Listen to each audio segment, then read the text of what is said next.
Hello, my salon sisters. Hi, welcome to today. Today is day 4, the final part of this little mini series that I've been doing on Facebook Live. I don't know what to call it, so I'm just calling it that for that today. So let me know if you're here. Drop a hi in the comments, and so that I know that you're here. It is so exciting that you're here to join me. If you haven't already, make sure that you like my page to get notifications in the future about when I go live. I'm Caroline Cooper. I welcome you. I'm the founder of Profitable Salon Creator Movement. So it's a movement designed to try and upskill salon owners, give them the support, resources, tools, and knowledge they need to make their salons profitable so they can become spaces where the women that own them and work in them can thrive and flourish. So, things are feeling like the world is coming to right at the moment, finally, and the country is slowly moving back to normality. But as a salon owner, it can be a little bit frustrating and unnerving at this time because salon owners have to wait a little bit longer for this to happen, and it can feel like they're,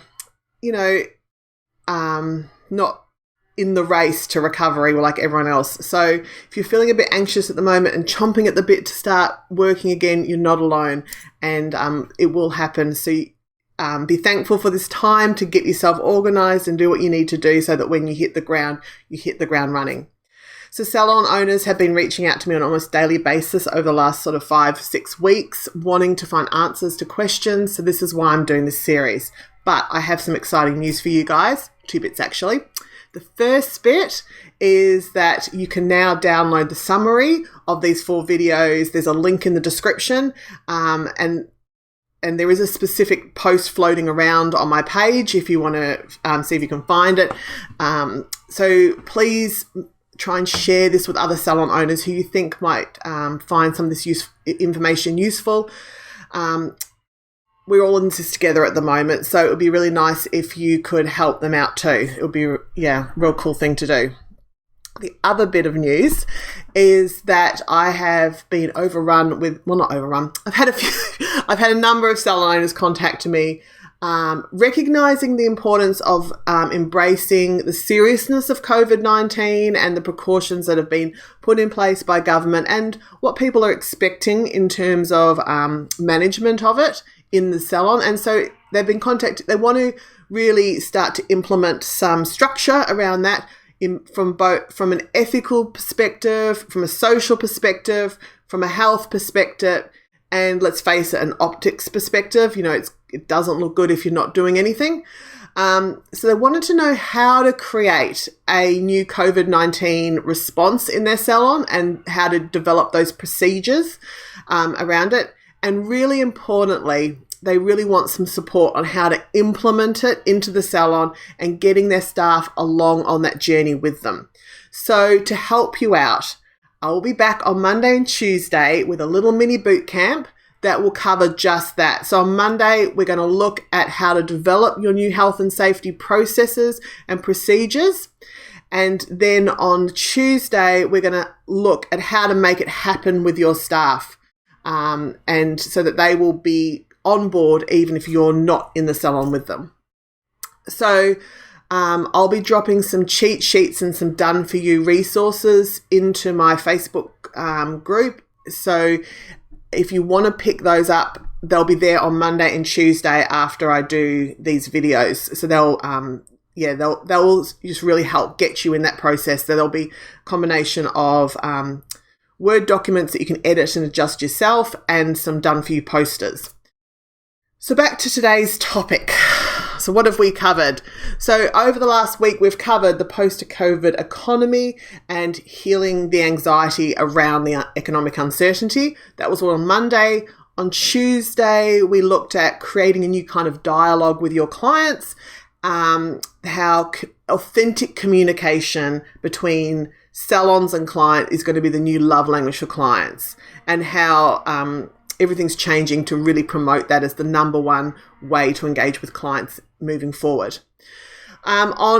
Yesterday, we talked about personal accountability, how this is really taking hold, and we looked at what you can expect from your stylist in terms of personal accountability. And we touched on the new role of salon owners moving forward and their responsibilities, and how that's changing, and how we need to flip the script on some of those things around profit creation and wealth creation, because it's actually in the interest of everyone to get those dealt with. So that was what we did with yesterday. And so today we are looking at how to sell with heart. So it's creating an authentic response to COVID and getting paid for it. So I'm actually really excited to do this one. This is one of the ones where I've had the most number of inquiries about. This is where owners are feeling the most number of wobbles or uncertainty or discomfort around, I suppose. Because owners, to be honest, honestly need the cash right now. They've had 5 or 6 could be coming up to 6 weeks of effectively no income, and they really need that cash to keep going. They really need it to pay back debt. They really need it to get, stuff done and get their salon moving again. But, big but, they're feeling a bit icky about straight up hustling their clients for that cash right now. So they want to be able to create a space where they can strike that balance between, getting paid well for what they do, but not coming across in a vulturish kind of grasping way. So this is what this whole thing is today around. So we're going to cover off some of that. We're going to look at why it's happening, what it means, and how some practical applications in the salon. So this is the last one I'm obviously doing, but as we go through it, you will start to recognize as to why this is the last one, because a lot of the information we've talked about and touched on in the previous 3 days will allow you to really be able to get your head in the right space around this. It will allow you to, fully get what I'm talking about and be able to implement this really quickly into the salon. So if you haven't watched those videos, they're still available on my Facebook page, and you can just scroll back and watch them. They're also available in a more edited version on my YouTube page, and I will stick the link to that in the descriptions of this video at a later stage. So keep an eye out for that. And just a quick reminder, after this Facebook Live today, I'll be jumping over to my free Facebook group, the Profitable Salon Creators Network, where I will answer some questions that you might have in more detail around this topic. This group is free to join, but it's really only for salon owners who are in that space and want to move their business into their business profitability forward. So if you're keen to join us, make sure you head over there. So let's jump in. Why selling with soul matters to clients. So you will get this because you will also be a client as well in your own space, in your own arena where, you buy. And there's a number of reasons why this has come up. And the obvious number one reason is the COVID crisis. Like everything, this has put everything that's been brewing under the surface of our economy and our society for a long time. It's just shaken it all up and brought it to the surface in quite an aggressive way. So this is where, you're hearing the term a lot, pivoting. People are having to do this because they've been on that pathway to be able to implement these things, but now they're having to take, rather than gradually ramping up, they're actually having to take different steps to get them there more quickly. So, the COVID crisis is one of the main reasons. There's changes in the economy, and it's been happening over the last 10, 15 years. We're seeing an increase in globalization. We're seeing terms like economies of scale being used. And what that means is that people are no longer selling to the individual, they're selling to the numbers, to where the algorithms lead them, to where the most people are hanging out. They're not actually focused on connecting with that individual or serving that individual. They're looking at getting the most number of products out there or services out there in the way that touches the biggest number of people. And this is happening through selling, but it's also happening in governments and things like centralization of services and things like that, where the word economy of scale is they're looking to touch the most number of people, but not necessarily touch them in a way that authentically relates to them. So people are feeling that. So their day-to-day interactions with every aspect of their life are becoming more and more feeling like a number. And this is something that has been happening and people are starting to identify. This is creating a loss of consumer identity. So it's where people feel that they are, they're being used. They're being used for their cash, and their buying power, and not because there is an authentic care or relationship between people. And so you're starting to come up terms like connecting with your tribe, and those sorts of things. And this has come about because people are recognizing that there is this lack of individualism in consumerism now. And people are now starting to recognize that people want to connect with other people like them and find people that can serve them in a way in which, talks to them as people.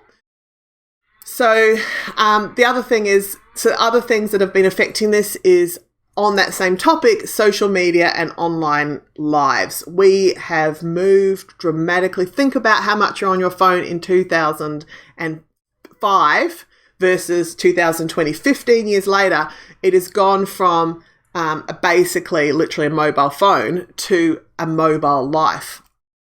And as we spend more and more time on social media, it really does, that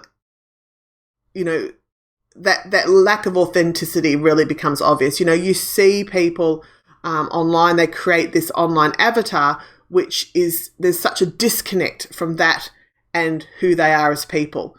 And so people, and it's touching now people, normal people, everyday people. They are starting to create these own avatars for themselves that are their online persona. And so people really connect with those online personas, but that individual person behind it can sometimes feel like, why can't people connect with me like the way they can connect with my persona?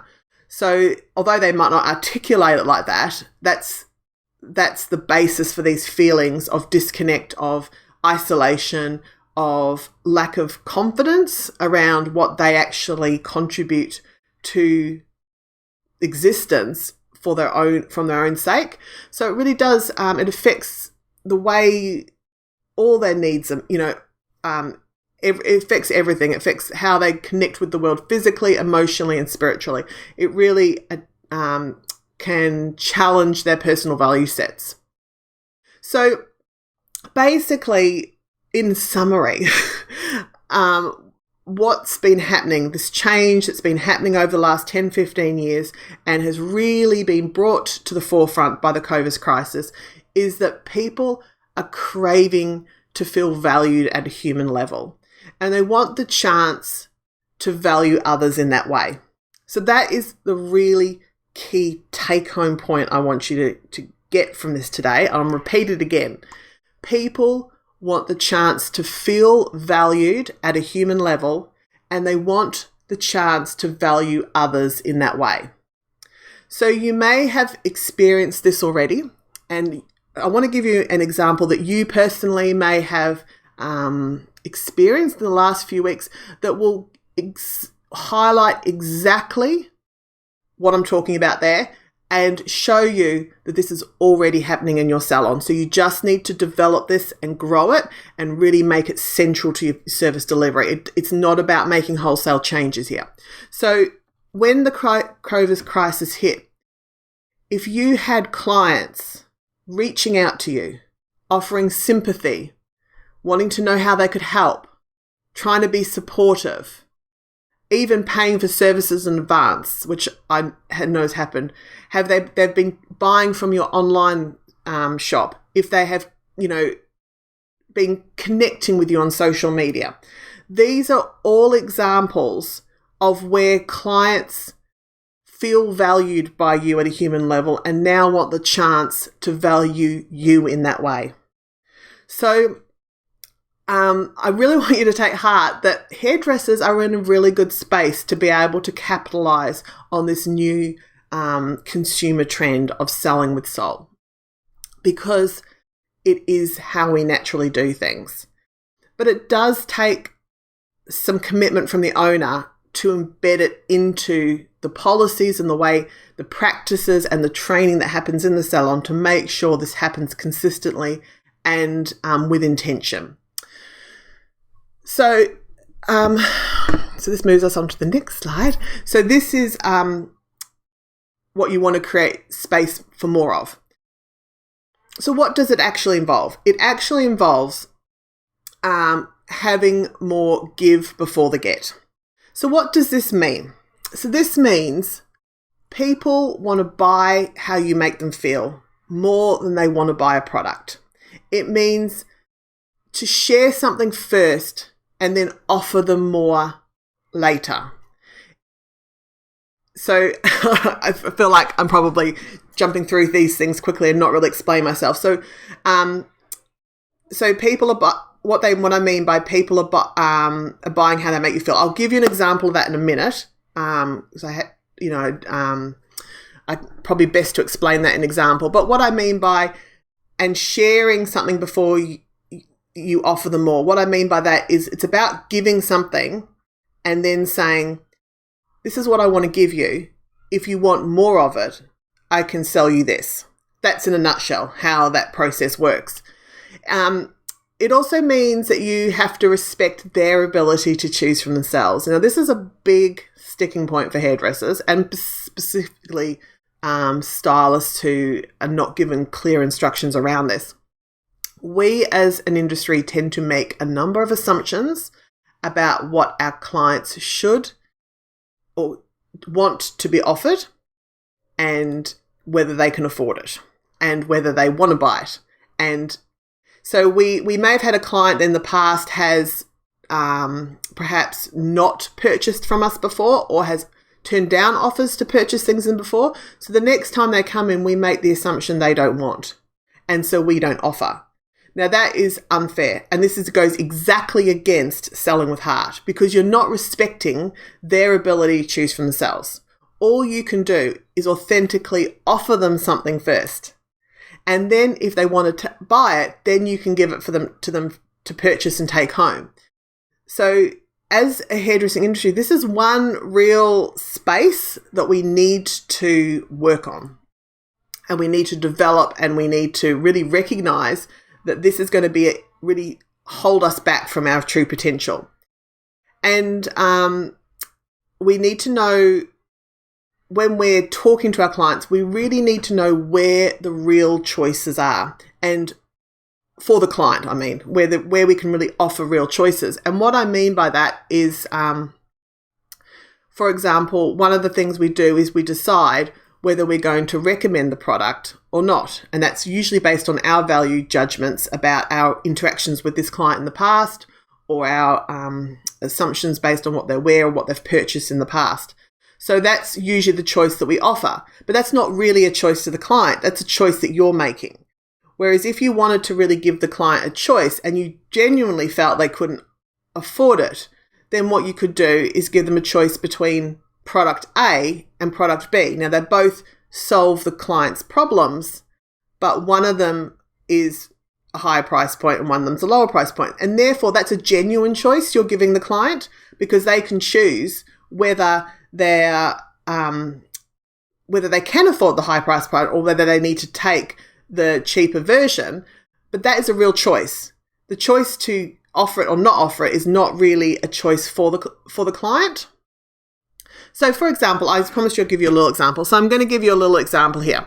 So something that you might use in conversation with your client, and we will dissect this as we go along. So you might say to your client, I'm going to use this on your hair today because I feel that you really could use as a pick-me-up after this break or whatever's happened. And then you discuss the impact of that action with your client. So, see how light it's made your hair feel. Do you feel more relaxed? And you talk to them about how they're feeling. I can't sort of ad-lib that now. You would have to really genuinely engage with them and talk about, how it's feeling. Then after that little conversation, you can offer them, if they would like to do this for themselves, that you can sell them the product to purchase and take home for themselves. So if they'd like to recreate this, what they've done for them here, they can purchase the product and take it home for themselves. Now, what I really want you to understand is that the client is buying how you made them feel here. They're buying the conversation, the unloading, the recognition of their feelings. That's what they're buying. It's not actually what the product did. That's just an added bonus. That's just a feature. It's not the benefit.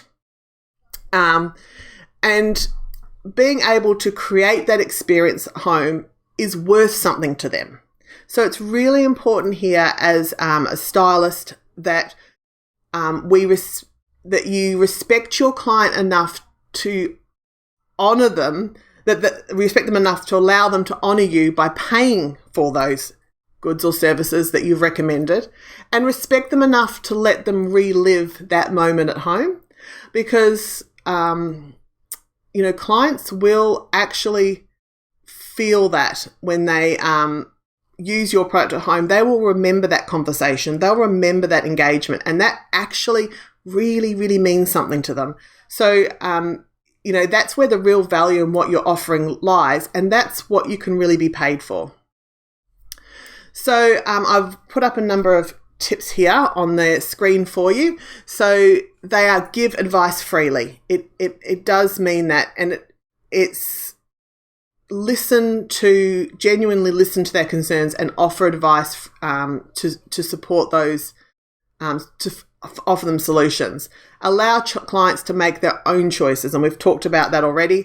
Honour the ritual. This is really important. Make sure that you're creating a space that is familiar and inviting for them by offering consistent services. If one time the first time they come in and you offer a really full-on consultation and really involved and get them really engaged, and then the next time you come in and say, how did you like your colour? Should we just do the roots?